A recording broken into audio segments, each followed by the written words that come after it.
આપ જોઈ રહ્યા છો ઈટીવી ભારત. નજર કરીએ આજના મહત્વના સમાચાર પર.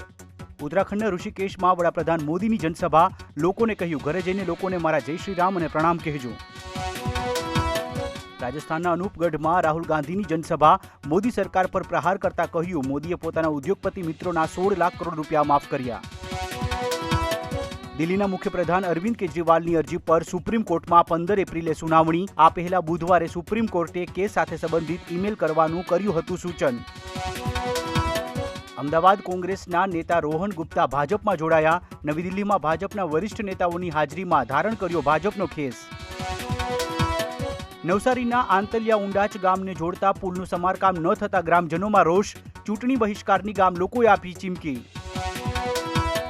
દાહોદમાં વાતાવરણમાં અચાનક પલટો. ક્વાંટ સહિતના તાલુકામાં ભર ઉનાળે ભારે વરસાદ તો કેટલાક સ્થળે પડ્યા કરા.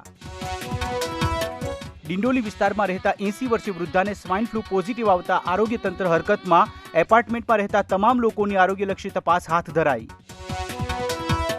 દેશ સહિત રાજ્યભરમાં ઈદ ઉલ ફિત્રની શાંતિપૂર્ણ માહોલમાં ઉજવણી. વિશેષ નમાજ સાથે મુસ્લિમ બિરાદરોએ એકબીજાને આપી ઈદની શુભકામના. બ્રિટને ભારતમાં નવા હાઈ કમિશનર તરીકે લિન્ડી કેમરૂનની કરી નિમણૂક. કેમરૂન 2020થી યુકે નેશનલ સાયબર સિક્યોરિટી સેન્ટરના ચીફ એક્ઝિક્યુટિવ તરીકે આપી રહ્યા છે સેવા. Academy of Motion Picture Arts and સાયન્સે 97મી એકેડમી એવોર્ડ ઇવેન્ટનું શિડ્યુલ કર્યું જાહેર. 2 માર્ચ 2025 રવિવારના રોજ ઓસ્કાર એવોર્ડનું થશે આયોજન. તો આ હતા અત્યાર સુધીના મહત્વના સમાચાર. વધુ માહિતી અને સમાચારો માટે લોગિન કરો www.etvbharat.com.